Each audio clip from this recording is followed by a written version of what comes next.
Now, in my online art membership, Primerry, it's me, I'm Miss Patty, and I teach little kids, 5 to 10-year-olds, how to draw and paint. So the premise is really, really simple. I don't say we're going to be doing this, we're going to be doing that, we're going to be working with clay, mixed media.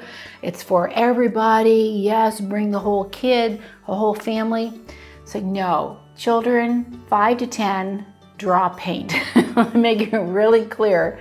So I'm setting up expectations. When you set your expectations really clearly, the kids who you attract tend to be a little bit more successful. But I just grabbed a bunch of art projects. I didn't really go through them very much, and I'm just going to give you my feedback on how we do with each type of project. And we have a lot of metrics that we use in our analysis of our lessons. I just want to kind of walk you through what worked and what didn't. This was a hugely popular project. So anything magical, mystical, enchanted, worldly, fantasy does extremely well. So this was a draw and paint. This is watercolors, a Sharpie marker, and some metallic crayons. So whatever the kids had at home would work fine. This was just so beautifully done. And the video, we had a really pretty background, and the kids just did such a great job.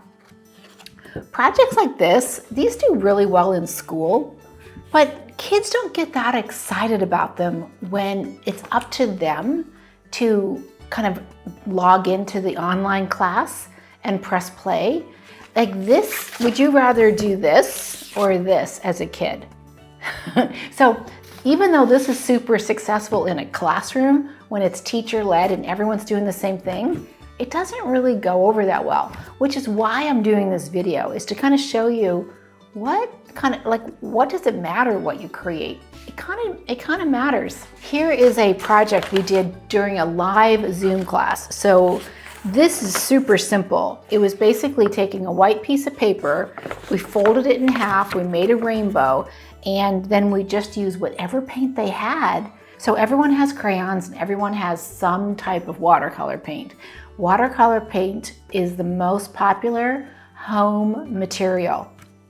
And I made sure that we did it not on watercolor paper, just regular paper, sketchbook paper, whatever the kids had. And so I tested this out on all sorts of different papers so that whatever the kids came with, I knew that they'd be successful. This is all process-based. Just they added little cutouts and paper bits, and it was super fun. This was another Zoom class where we really had fun with the background, where the kids used crayons, watercolor paints, and we just added some glitter stars. Some kids didn't have glitter stars, not a big deal. And then I taught them how to draw the sea stars, and then they glued the sea stars on. Again, marker for the sea stars. So really simple projects. These types of projects where the kids get to build castles or any kind of structure by using templates. We knew that anything that children can build, anything that's fantasy, really appeals to kids. These types of projects, when you're introducing painting techniques and drawing techniques, the cuter the animal, the more popular the project. And this little porcupine or hedgehog was super cute. So that was a very popular, easy project. This was one of our all-time easiest projects ever, which is why it's our free trial, and kids love it. They're very successful with the draw along, and then all of the painting options are unique to them. So we give them on-screen prompts. So that's been really popular. Again, you see the theme, right? It has to be a cute animal, and the materials have to be really simple. Sharpie, crayons, oil pastel, watercolor paint, and I often recommended the connector paints. This was based on a book, Mountain and Lake. Surprisingly enough, this was very popular, and children really liked all of the layering parts of this project. Like we created the foreground, then we drew the little animals, and then we painted the background. I didn't think this would do well because of all of the paint markers. I thought, oh, who's going to buy paint markers? But it was popular. Probably one of our most watched videos, Mountain and Lake. This one, I thought, oh, kids, it's watercolor, bears, patterns, color. flopped, total flop. Hardly anyone watched this. I don't think I got one kid to submit their art. It doesn't make any sense for them. Again, awesome project to do in school. Really awesome project. Like this would do really well in a classroom, but in a choice like in a business, not so good. No parent wanted to do printmaking in their living room. Didn't work. Super popular. Again, you know, really cute little lizard, a Gia monster, whatever it's called, Gia pet. So popular. Marker, showing how to draw, especially layers. They love like learning how to draw. And then all of the different crayons or oil pastel. Really popular project. Kids love learning techniques. They love techniques. So I introduced, this is connector paints with white liquid tempera paint. That's it. There's no liquid tempera in this paint, this painting.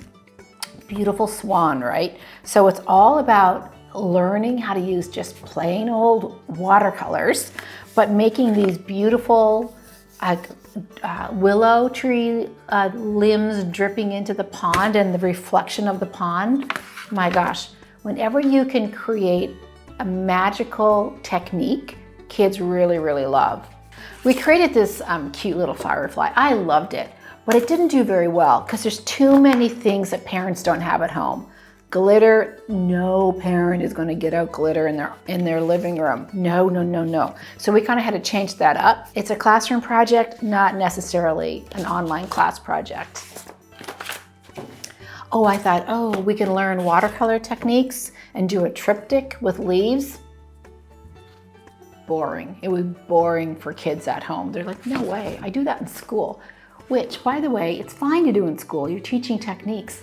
But when people are paying for an online subscription, you have to really think about the kids' interest factor. Like, are they going to be really excited to go online and paint a leaf? Not really. They would rather paint a really cute hedgehog. Okay, these types of projects where I used a canvas, which I would have once every quarter, maybe. These were very popular. And I'm like, why are these popular? Every parent knows how to go to Michael's and buy these color paints, and they don't have to mix them. They just have to put them on a paper plate. Parents understand that. So they're like, oh, I'll go to Michael's and get you a canvas and pick your colors. Come with me and pick your colors. And so projects like this did really well. And I saw lots of pictures of families creating art together, like everyone got a canvas and they tuned into the Miss Patty episode and they all created art together, which was really special, right? Even a little artist introduction. This was Sonia Delaunay, and we talked about, Orphism and that art movement that you would expand upon in a school system, but I just touched on it in the art episode. But this was very relatable because you used acrylic paints and a canvas, and so parents knew what to buy. Projects like this always do well. Quick, easy draw along, paper, oil pastel, watercolor paint, done. And those are the reasons why those are successful. So the takeaway for you is in studio art, you go big. Parents are paying, they're dropping their kids off, they have to go drop other kids off someplace else. It's an investment in time and money. Your studio art class really should bring it. This is where you want to build and do the glitter and put all of the pieces together and create an experience that just like kids are like, wow, we can't do this at home. But when you do an online class, it's different. It's not about getting everything out and finding your paintbrush, behind the dog house. You have to remember that parents are busy, kids are messy, and the art supplies for online classes have to be super simple, very understandable for parents to buy, and the projects have to engage the kids, but at a level in which they can do it on their own, with your help, of course.